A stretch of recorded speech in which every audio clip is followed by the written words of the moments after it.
Sahabat, setiap kebaikan yang kita sebarkan akan kembali kepada kita. Dengan menekan tombol subscribe, Anda ikut menyebarkan ilmu dan inspirasi. Semoga ini menjadi amal jariah yang terus mengalir. Amin. Aku tidak pernah percaya dengan cerita-cerita mistis, sampai malam itu terjadi. Bersama dua temanku, Bayu dan Roni, aku berdiri di depan sebuah lorong sempit di tengah hutan. Kata orang-orang, lorong itu bukan jalur biasa, tempat itu adalah perbatasan antara dunia kita dan dunia mereka. Angin malam berembus dingin, membawa aroma tanah basah yang anehnya terasa lebih pekat dari biasanya. Bulan hanya separuh, cahayanya lemah, nyaris tak sanggup menerangi jalan di depan kami. Roni menyalakan senter, sinarnya bergetar di tangannya yang gemetar. "Kalau takut, kita bisa balik sekarang," bisikku, meskipun aku tahu tak ada yang mau mundur lebih dulu. Dengan napas berat, aku melangkah masuk, diikuti Bayu dan Roni yang tetap diam. Begitu kaki kami melewati batas pohon-pohon tua, udara di sekitar langsung berubah, lebih dingin, lebih sunyi, dan entah kenapa, lebih berat di dada. Langkah kami bergema aneh di tanah lembab yang tertutup daun-daun kering. Tak ada suara jangkrik atau burung malam, hanya desiran halus yang entah berasal dari mana. Aku menelan ludah, merasa bulu kuduku mulai berdiri tanpa alasan yang jelas. Di kejauhan, aku melihat bayangan sesuatu bergerak cepat di antara pepohonan, tapi saat aku menoleh, tak ada apa-apa di sana. Bayu tiba-tiba berhenti, matanya membelalak menatap sesuatu di depannya. "Lihat itu," bisiknya, suaranya serak dan nyaris tak terdengar. Aku dan Roni menoleh ke arah yang ditunjuknya, dan darahku langsung membeku. Di ujung lorong, berdiri sosok perempuan berbaju putih dengan rambut panjang menutupi wajahnya. Ia diam, tidak bergerak, hanya berdiri di sana seperti menunggu sesuatu. Aku merasakan jantungku berdetak lebih cepat, tenggorokanku terasa kering. "Mungkin cuma ilusi cahaya," gumam Roni, tapi aku bisa mendengar ketakutan dalam suaranya. Bayu mundur selangkah, tapi tiba-tiba ranting di bawah kakinya patah dengan suara keras.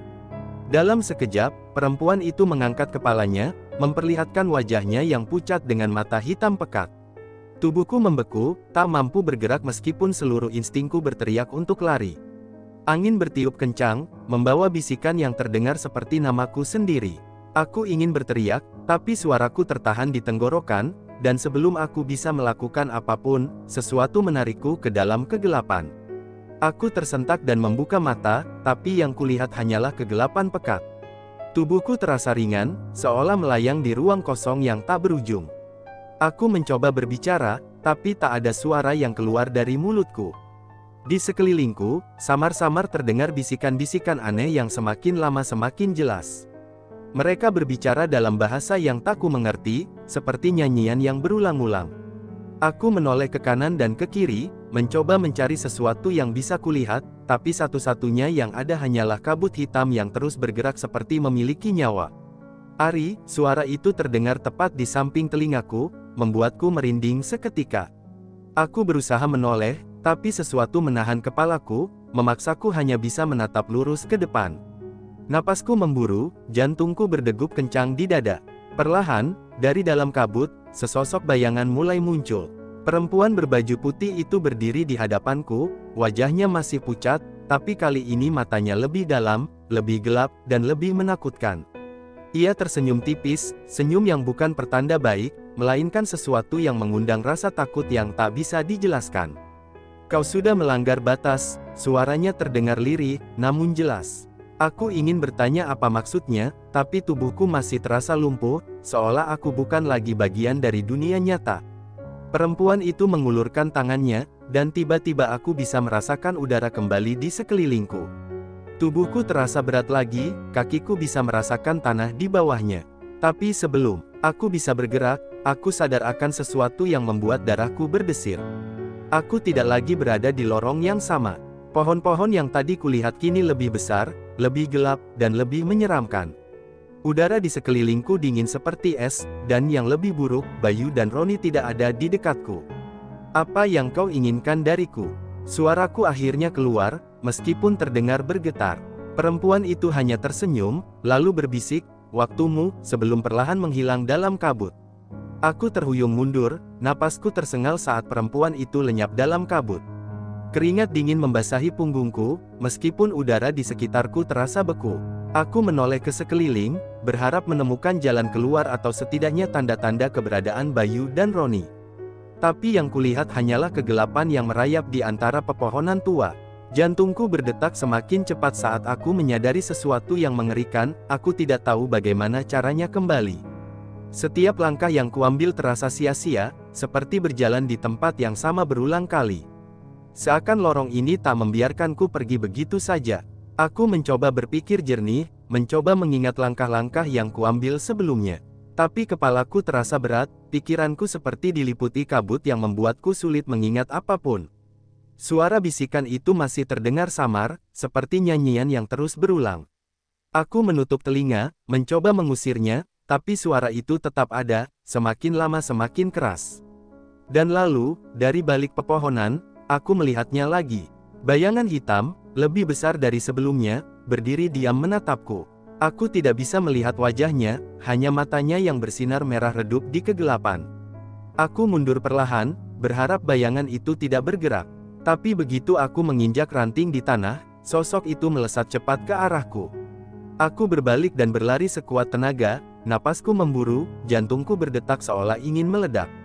Tapi tidak peduli seberapa jauh aku berlari, suara langkah itu selalu tepat di belakangku, seolah bayangan itu menikmati permainan ini.